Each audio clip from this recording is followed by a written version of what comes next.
मित्रों, ये तो आप सभी जानते ही हैं कि महाभारत के युद्ध में भगवान श्री कृष्ण ने शस्त्र न उठाने की प्रतिज्ञा की थी। परंतु ऐसा क्या हुआ कि निशस्त्र भगवान श्री कृष्ण को सहने पड़े 12 घातक बाण। कैसे महाभारत के युद्ध के बीच स्वयं श्री कृष्ण हो गए लहूलुहान। आज के इस वीडियो में आप जानेंगे किस योद्धा ने किया भगवान कृष्ण पर 12 घातक बाणों से हमला। मित्रों, आप ये तो जानते ही होंगे कि महाभारत के युद्ध से पहले भगवान श्री कृष्ण ने अर्जुन और दुर्योधन को 2 विकल्प दिए थे, जिसमें एक ओर श्री कृष्ण बिना अस्त्र शस्त्र के भाग लेने वाले थे, वहीं दूसरी ओर थी उनकी नारायणी सेना, जो आज तक कभी नहीं हारी थी।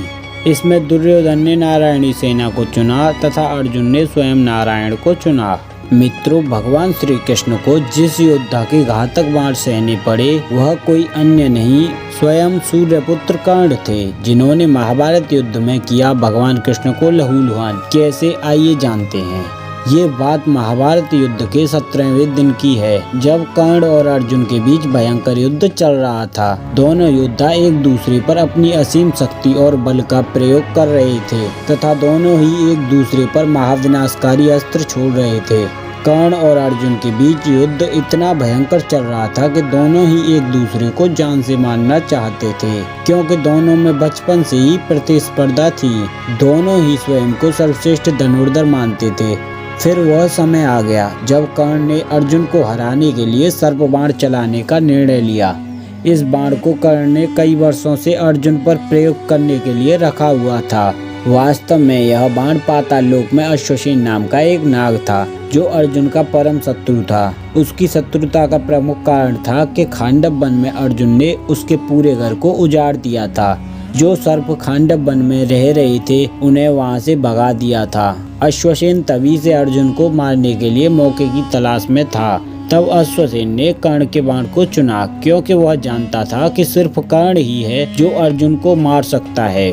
वह मौके की तलाश में था। कर्ण को सर्प बाण का प्रयोग करते देख वह खुद उनके बाण पर जाकर विराजित हो गए।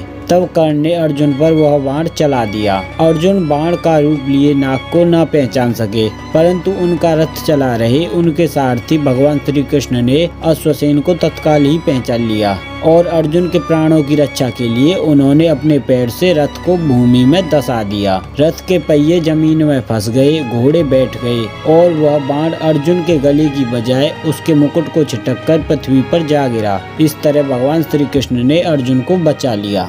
जब भगवान कृष्ण और अर्जुन रथ के 10 पहिए बाहर निकालने के लिए नीचे उतरे, तभी मौका देखकर कर्ण ने अर्जुन पर वार करना शुरू कर दिया। तब अर्जुन को असहाय देखकर उसकी ढाल कोई और नहीं स्वयं भगवान श्री कृष्ण बने और उसी समय 12 तीर यानी 12 घातक बाण जाकर सीधे भगवान श्री कृष्ण को लगे। सृष्टि के पालनहार भगवान विष्णु के अवतार स्वयं भगवान श्री कृष्ण ने उन बाणों को सह लिया। उस समय भगवान ने अर्जुन को अश्वसेन के बारे में बताया। तब अर्जुन ने 6 तीरों की सहायता से अश्वसेन के टुकड़े टुकड़े कर दिए और इस तरह भगवान श्री कृष्ण ने स्वयं पीड़ा सहते हुए परम प्रिय अर्जुन को बचा लिया और इसी वजह से कर्ण के 12 तीर भगवान श्री कृष्ण ने खाए थे। तो मित्रों, कैसा लगा आज का ये वीडियो पसंद आया हो तो वीडियो को लाइक और चैनल को सब्सक्राइब अवश्य करें।